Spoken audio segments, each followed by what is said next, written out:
Telemax presenta. Todos los seres humanos vamos por una vía libre. Lo interesante es elegir el camino correcto. Comenzamos.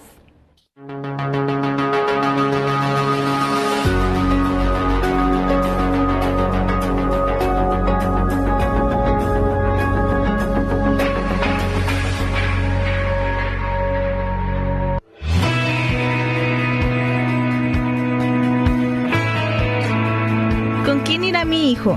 ¿Qué lugares frecuenta? ¿Beberá y fumará cuando sale? Estas y otras muchas preguntas se hacen los padres con hijos adolescentes. La adolescencia es la última etapa en la que los padres pueden tomar parte activa y ayudar a los hijos a sentar sus caminos vitales, aconsejarles, organizar actividades familiares y esforzarse por mantener una comunicación fluida con ellos. Es propio de la etapa adolescente el preguntarse y cuestionar la autoridad de los adultos en general y de los padres y profesores en particular. Es en esta edad cuando el joven se muestra más sensible con lo justo y lo injusto, es más crítico con todo lo que le rodea, le dan gran importancia al grupo de amigos y se forman las pandillas por encima de cualquier otra relación. Hoy en el programa Vía Libre el tema es los amigos de mi hijo adolescente. Bienvenidos. Muy buenos días, ya estamos iniciando el programa del día de hoy. Ya tuvieron oportunidad de conocer el tema y bueno, viene ahora lo que hay que platicar con nuestro psicólogo Adrián Chávez. Muy buenos días. Buenos días, Marta. Hola, es un hola. tema muy interesante, Sí. El tema de los jóvenes, los adolescentes sobre todo, ¿no? Qué pendiente es esto de los amigos de mi hijo adolescente. Te decía yo, ¿no? Para comenzar así, cual mamá con el pendiente, te digo, uno se puede dar cuenta, Adrián, de cómo es que van o se van unos a otros los amiguitos seleccionando y va creciendo ese núcleo de amistad. Sí, es Desde muy importante. chiquitos. Desde chiquitos ellos, es muy importante desarrollarles las habilidades sociales y la autoestima, porque eso les va a ayudar mucho a seleccionar a los amigos. Y cuando uno les señale qué amigo a lo mejor no es como lo mejor, pues también que te haga más caso. Sabemos que los adolescentes batallan mucho en confiar en los papás, pero en la medida en que ellos sean personas más seguras y con más autoestima, podrán aceptar más tu comentario como mamá o como papá. Pero bueno, que la adolescencia es una etapa difícil, o sea, es una etapa de muchos cambios, no solo físicos, emocionales, sociales. Ellos están en una etapa vulnerable, digamos. ¿Por qué? Porque dejan de ser niños dependientes, quieren ser independientes, pero no saben, están aprendiendo. Sí. Tampoco los aceptamos mucho los adultos en la vida de adulto, o sea, en una reunión de adultos no nos gusta tanto que estén los adolescentes, entonces Y está él se bien, siente, ¿no? Porque a veces claro, que se platican cosas o así que dices tú, pues no es desde el lugar. punto de vista de él, se siente que no pertenece a los niños, Ok, pero de tampoco los lo que- aceptan en los grandes, o sea, desde el punto de vista de él se siente como medio Sí, es cierto. aislado, rechazado, segregado. Estoy como aburrido, qué enfado. Y entonces precisamente es cuando ocurre esta búsqueda de identidad, busca retar sus propios potencial, por ejemplo, saber de qué es capaz. Todo esto lo lleva a experimentar cosas que a veces a los papás no nos gustan, pero él está buscando eso, de qué es capaz, qué le gusta, qué puede hacer, qué no puede hacer, desafiar las reglas, desafiar la autoridad. Aprender qué es lo que puede hacer vocacionalmente, un deporte y luego que te cambian el deporte. Entonces la relación entre los adolescentes y los papás se vuelve como un poquito difícil porque a veces los adultos tampoco los entendemos muy bien. O sea, es como que, es que ayer me dijiste una cosa, ahora me estás diciendo sí, pero es que lo pensé mejor. Pues él está en eso, está en ese definiéndose. proceso. Fíjate, entonces los papás, digo, aunque ya hayamos pasado por ahí, quién sabe cómo nos haya ido, hay que preguntar a los hermanos y a los papás, ¿no? Cómo nos comportamos y todo. Pero decimos, ya lo pasé, aquí estoy. O sea, uno no ve el problema, pero hay que acercarse a los hijos porque el problema lo ven de diferente tamaño, ¿no? Los niños. Lo que para nosotros es, ¡ay!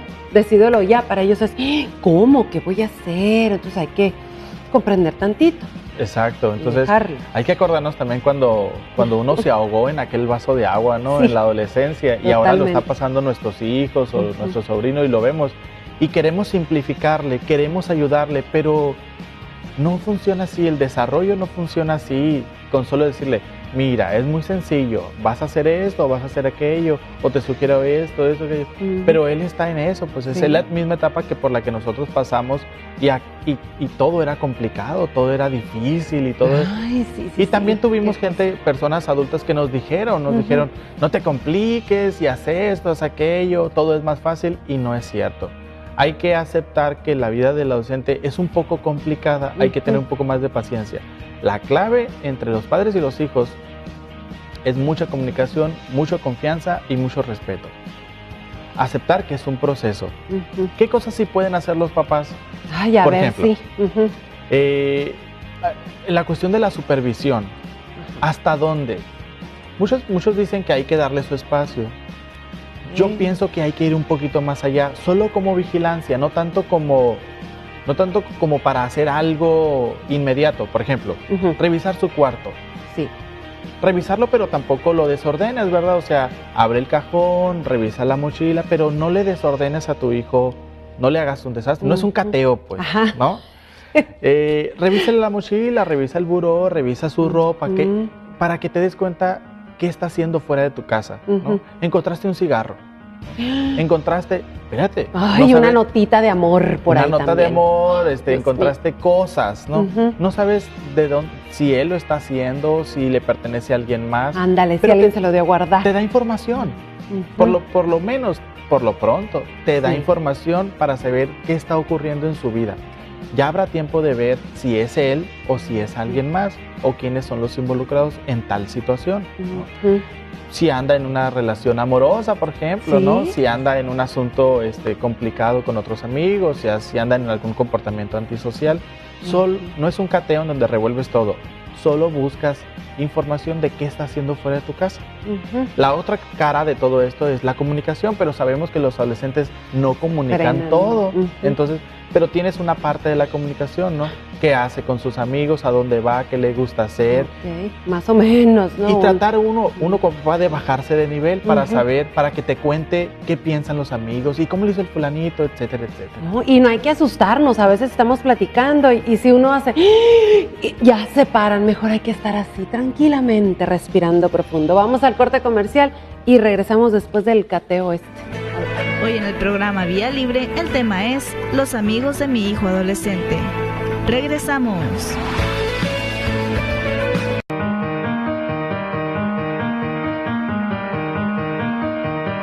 De mis disparates de juventud, lo que más pena me da no es haberlos hecho, sino el no poder volver a cometerlos. Es importante. Estamos hablando de situaciones que siempre compartimos, ¿no? Vivencias, Adrián, y te cuento yo y me dices y todo. Pero lo que caímos ahorita es que, encontramos la evidencia en el cuarto de los niños, en el celular, en alguna parte de la casa, algo que nos brinque, que nos dice, ¿qué está pasando? Tenemos que tomar distancia, tiempo y encontrar el momento preciso. De eso estamos hablando, que es muy importante, porque si no, la regamos. Sí, no escandalizar, no asustarnos, no caer en los extremos tampoco, ni ser catastróficos de está ocurriendo la cosa más mala en mi hijo, ¿no? Mundo. Cuando encontremos algo que no nos gusta, no nos parece, en el momento de, mira, esto está mal y por esto, entonces, ¿qué hace nuestro hijo? Pues se cierra y dice, no, jole, si le digo a mi mamá, o voy a tener más cuidado de no llevar a mi casa tal cosa, o no sé, cuidarse. Entonces el papá puede pensar, en mi hijo no pasa nada, pasan, pero más bien dicho, ya no te das cuenta porque escandalizaste frente a él, lo ridiculizaste, le infundiste temor, lo asustaste con muchas cosas que a lo mejor no eran necesarias en el momento. Lo que teníamos que haber hecho en el momento era buscar más información, guardar la calma, buscar más información, platicar más con él, y habrá momento de intervenir, ya habrá momento de hacer cambios, pero es muy diferente que en el momento encontremos una nota o un cigarrillo o un encendedor, a lo mejor dices, y luego decirle. Y luego decir, ¿qué estás haciendo con esto? No quiero volver a ver esto. Y empezar a un discurso incluso muy irracional, ¿no? Salido de proporción. En otro momento, incluso viendo una película, viendo una serie, viendo algo, o sentados por ahí, ¿no? Vas por él a la escuela, etcétera, etcétera. y empezar a platicar, ¿no? Las cosas que son dañinas en nuestra vida, las cosas que nos hacen mal, las cosas que son mucho mejor, y empieza a darle opciones y mucho involucrarlo. ¿Tú cómo la ves? ¿No? Mira cómo se ve esa persona haciendo eso, mira cómo se ve aquello, ¿te acuerdas de aquella persona? Y empezar como a que él se involucre en identificar lo que es bueno y malo, reconocerlo en su exterior y que él mismo se involucre en el cambio. Y entonces le preguntas, ¿y entonces qué es lo que crees que hay que hacer? Y ellos solo te contestan, todos sabemos lo que está bien y está mal, todos sabemos fumar, beber y hacer, todos sabemos cuando estamos haciendo algo que no debemos. Nuestros hijos también están aprendiendo eso. Entonces, enseñarles a que diferencien lo bueno y lo malo e involucrarlos en la solución, se la van a quedar como una solución de ellos, no como una imposición como papá. Ándale. Y que entonces el hijo dice, yo no estoy de acuerdo, lo hago o evito que te enteres como papá y lo hago por fuera porque es una imposición de papá o de mamá. No lo descubrió él dentro del discurso y el razonamiento y el descubrir el mejor camino y la mejor solución a un asunto. Cuando lo involucras y él lo resuelve como algo de él personal, entonces él dice, yo lo resolví, es mi solución, no la imposición de mi mamá o de mi papá. Y entonces es mucho más fácil. Claro, porque él lo toma como, sí, como tú dices, algo que él resolvió, que él abrió los ojos y tome esa decisión, ¿no? Del modo de actuar, digamos. Oye, Adrián, una cosa que pasa mucho, ¿no? Brincándome ahí de los temas de los adolescentes, las saliditas, que ya empiezan conjuntadas. ¿Y por qué tu papá, por qué tu mamá no me dejas? Y fulanito, todos mis amigos van a ir. ¡Ay! Dices tú, pues mijito, yo soy tu mamá, él es tu papá y nosotros decidimos y vemos qué es lo mejor para ti. Pero es que si todos los dejan y ustedes no. Qué difícil resulta, ¿por qué? Porque uno es el papá culpable y los otros son los buena onda que sí acceden al permiso, ¿no? Bueno, lo primero que hay que es que el joven, que el adolescente identifique el contexto y las reglas familiares. Estas son las reglas del juego. Pero si te llega de sorpresa, exacto, si te llega de sorpresa, ¿no? Si llega a la secundaria, por ejemplo, y él no tiene claras las reglas del juego en casa primero, entonces va a haber un choque, porque entonces va a empezar a solicitar cosas que, ¿de dónde sacaste que podías hacer eso si aquí nunca acostumbramos, verdad? ¿Por qué te vistes de esa manera si aquí nunca lo hemos hecho? ¿Por qué hablas de esa manera si aquí nunca has escuchado hablar de esa manera? Es muy importante que desde niños, 7, 8, 10, para cuando lleguen ya a los 11, 12 años, le pongas las reglas claras de tu casa, límites de la convivencia. ¿Cuáles son los límites? ¿Qué tanto se puede, qué tan flexibles son esas reglas o acuerdos? Para cuando llegue la adolescencia, si bien va a buscar retar y va a buscar desafiar esa autoridad y hacer su voluntad, o por ajustarse a su grupo de amigos, pues ya no es tanto. Sí lo va a hacer, pero no tanto. Y ahí, bueno, ya tenemos un poco ya reducido el problema. ¿Por qué? Porque él dice primero dice, cuando dice, vámonos de pinta, lo primero que dice, es que en mi casa me van a regañar, porque conoce las reglas del juego. Cuando él dice, cuando sus amigos, vamos a irnos para tal lugar, lo primero que dice, es que mi mamá va a pasar esto, es que mi papá va a pasar. ¿Cuáles son las reglas del juego? Reduces el problema. Cuando una salida, no una fiestecita, que van a empezar a seguir las tardeadas o las reuniones en la casa de alguien, ¿no? Bueno, primero ponerse de acuerdo entre papás. Lo mejor es que los papás se conozcan y entre ambos los tengan pues checados, ¿no? Van a reunirse en tu casa. ¿Cómo lo sabes tú? Muchas veces los papás ni están enterados. Se fueron al parque, se fueron a otro lado. ¿Verdad? Entonces los papás, oye, que se van a reunir el viernes en tu casa. No, a mí no me han dicho. De hecho, a mí también me dijeron que en tu casa. Entonces, brinca algo ahí. Primero los papás. Dicen, oye, que se van a reunir en tu casa. Sí, van a ver películas. ¿Hay algún problema? No. ¿Qué te parece si yo los llevo y tú los traes o cosas así? ¿No? Ponerse de acuerdo entre los papás. Y bueno, a quien le toque en la casa, los papás, pues mantenerse al tanto, mantenerlos vigilados, etcétera, e informarles a los otros, oye, mira, todo está bien, sucedió eso, sucedió aquello, o sí, hubo un problemita, discutieron, o esto, aquello, en fin. Pero qué importante es los papás, las reuniones en su casa, estar, de veras estar, no nomás prestar la casa. Vamos al corte comercial y regresamos con esto. Qué interesante poner límites, reglas antes de que se presente el problema. Exacto. Estás viendo Vía Libre con Marta Hinojos y Adrián Chávez. Continuamos.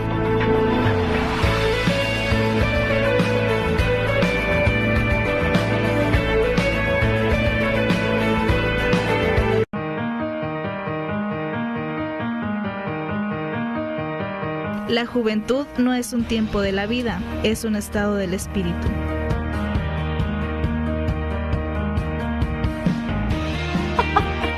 Ay, qué bárbaro, qué interesante de veras es conocer esta parte, porque dicen que cuando ya son los hijos adolescentes es mucho más difícil implementar reglas y poner límites y todo eso. Me encanta la idea que me estás dando y la retomo ahorita mismo, Adrián. Esto de que te digo yo, a ver, bueno, ¿cómo? Son adolescentes y si los límites ya son horarios, que si tomas alcohol, que si manejas, etcétera. Es más compromiso, ¿no? Pero de chiquitos, me dices tú, los podemos ir poniendo en orden. Horarios de videojuegos, horarios, actividades en casa, que cooperen con el hogar. Todo eso me dices, hasta hacerlo impreso en una hoja delimitado. Sí, poner de lunes a sábado, descansar un día y poner ciertas rutinas, incluso con hora de inicio, hora de fin, o sea, de 7 a 8, de 8 a 9, todos los horarios, ir poniendo las actividades, incluso para hacer tareas, aunque la tarea es hasta que la terminas, ¿no? Pero se puede comer a lo mejor un poquito de la siguiente actividad, pero no pasa nada. Y cuando ya tienes esa rutina de videojuegos, la televisión, la computadora, el salir a jugar, la tarea, la combinación de obligaciones y juegos o tiempo libre, también tiempo libre es lo que quieras, ¿no? Una hora o media hora. Puede ser negociable, nunca es, pues no vivimos en una prisión tampoco en la casa, pero son negociables. Entonces, nuestros hijos pueden negociar con nosotros media hora más de juego o una hora o ese tipo de cosas, pero siempre es a cambio de algo, que ellos sientan que están ofreciendo, que es un intercambio, ellos están ofreciendo algo, ¿no? Entonces tú le dices, bueno, el fin de semana vas a lavar esto, o vas a hacer aquello, o vas a limpiar el patio, o vas a ir para allá, o me vas a ayudar en la casa en estas actividades, ¿no? A veces pueden ser en el mismo momento. Ok, ven a lavar los trastes y te ganaste otra hora de videojuego. A veces, bueno, a veces no es en el mismo momento, pero las negociamos, ¿no? Y claro, si le dimos una hora más de juego y no cumplió el fin de semana con sus actividades, él sabe que eso amerita una sanción, ¿no? No hay que manejar demasiado las palabras castigo y estás castigado y volcarnos sobre ellos, sino, bueno, eso amerita una sanción, ¿estás de acuerdo? O sea, yo cumplí y tú no. Qué interesante ese. Y cuesta trabajo tal vez de los dos lados, pero pues apostémosle a esa situación de poner orden en la vida de nuestros pequeños para que sean unos adolescentes que hagan caso, que cumplan con las reglas y todo eso. Es muy importante que los papás se pongan de acuerdo, porque de repente hay alguien más blandito que el otro. Sí, ¿no? Ahí anda uno echando luego las cejas ¿no? Y es muy importante que si uno de los papás observa que el otro está haciendo algo con sus hijos, etcétera, puede que le parezca y que bueno, puede que a veces diga, no me parece, hay que apoyar al otro en el momento. Enfrente de los hijos. Enfrente de los hijos hay que apoyarlo, decir, pero papá, ya dijo tu mamá, aunque a lo mejor el papá diría, bueno, pues está exagerando o no es lo que hubiéramos etcétera. Pero la mamá lo está resolviendo, hay que apoyar. Ya después, pues, oye, no se te hace demasiado o no se te hace eso, etcétera, etcétera. Y entonces ponerse de acuerdo para cuando vuelva a suceder. Pero hay que estar de acuerdo en el momento. Claro que en la medida en que puedan anticipadamente ponerse de acuerdo es mucho mejor, pero a veces no siempre sucede de esa manera, o sea, pero en el momento hay que apoyarlo. Y va uno aprendiendo, ¿no, Adrián? Va uno, ante cada situación te vas poniendo y poniendo de acuerdo y también es parte de ir creciendo como padre y en la educación de los hijos. Y los adolescentes, o sea, siempre te están desafiando, entonces siempre hay situaciones novedosas que escapan de un plan, digamos, ¿no? Entonces siempre te están desafiando, siempre surge algo nuevo y nos quedamos como, ¿y ahora qué hago? ¿No? O sea, no podemos estar siempre llamando, ahorita le voy a hablar a tu papá, pero espérame. No, o sea, lo resolvemos en el momento. Pero es muy importante que como familia tengamos cierta estructura, límites y posibilidades, que ellos también sepan qué es lo que sí pueden hacer, no solo al interior de la casa, sino al exterior, de tal manera que cuando ellos estén con sus amigos en otra casa, con los abuelos, sepan cuáles son sus límites y cuáles son sus posibilidades. Y entonces se le llama pues conducta gobernada por reglas. que significa que se llevan el sistema familiar, se lo llevan fuera de casa, a la escuela, a su vida social, con sus amigos. Entonces no son un niño en casa y un niño en la calle, y niños diferentes. Entonces, ¿por qué? Porque los papás nos peleamos con todo el mundo diciendo, mi hijo no es así. Uy, negando, ¿no? A Lo veces que no nosotros vemos. lo negamos, y a veces nuestro hijo también juega con eso, de que en casa no rompe ni un plato y afuera es otro, ¿no? Entonces, todo eso nos ayuda a que nuestros hijos sean la misma persona, cumpliendo reglas, sabiendo sus posibilidades, tanto en casa como fuera de ellas, y las cumplan, ¿no? Y eso se debe reconocer, esa es la otra parte. Nosotros debemos estar muy al pendiente de cuándo reconocer en ellos sus logros, sus avances, cuando hacen una buena conducta, y no nomás, pues lo tenías que hacer, ¿verdad? O sea, como que está bien. Por imposición. Claro, por imposición. Oye, Adriana, entonces caemos en cuenta de esto de los amigos de mi hijo adolescente. Es importante, sí, papás, sí es importante que estemos al pendiente y sepamos de qué manera se mueven, ¿no? Porque siempre va a haber alguien que siempre le prestan el carro, siempre lo dejan ir, y dices tú, ¿y cuándo hay aquí una regla, un alto o algo, no? Sí, es muy importante conocer a los hijos a sus amigos, invitarlos a nuestra casa. Sí. Muchas mamás tienen, o papás también tienen la idea de que, no quiero un chamaquero aquí. Ándale, sí, es no, cierto. No, espérate, tráelos. Sí. Échales el ojo, échate la vueltecita a la sala que están haciendo o en el patio. Escucha, cómo se comportan, cómo hablan, a qué juegan. O sea, todo ese tipo de cosas te da mucha información de qué es lo que sucede, ¿no? Y si eso hacen en casa, imaginemos lo que hacen fuera de casa, ¿no? Y eso te ayuda a intervenir mucho con nuestros hijos, de qué es lo que podemos hacer y ayudarles a que tomen mejores decisiones, sobre todo las que son fuera de casa. Dentro de casa, como quiera que sea, es un lugar seguro, pero fuera de casa no sabemos qué es lo que están haciendo. Entonces, si les permitimos que nos mientan, y aparte nosotros nos hacemos de la vista gorda, o con todo ese tipo de cosas, pues entonces nuestros hijos aprenden que en casa tú nomás aparenta que todo esté bien, y afuera haz todo lo que tú quieras. Pues entonces se convierte en una conducta de alto riesgo para ellos mismos, ¿no? Dentro de su inconsciencia, dentro de su desarrollo, y no darse cuenta, se convierte en una conducta de alto riesgo. Andar en un carro o hacer cosas y esto. ¿Por qué? Porque según tú está en un solo lugar, no se mueve de ahí, y está en un lugar seguro, y no es cierto, ¿no? Cuántas cosas pueden suceder, pero también cuántas cosas referente a la educación y formación de nuestros hijos podemos evitar. Muchas gracias, Adrián, por haber estado aquí con nosotros, y tomemos en cuenta que hay que estar checando cómo es que nuestros hijos se relacionan con sus amigos adolescentes. Gracias y hasta la próxima. Gracias, Adrián. Ya nos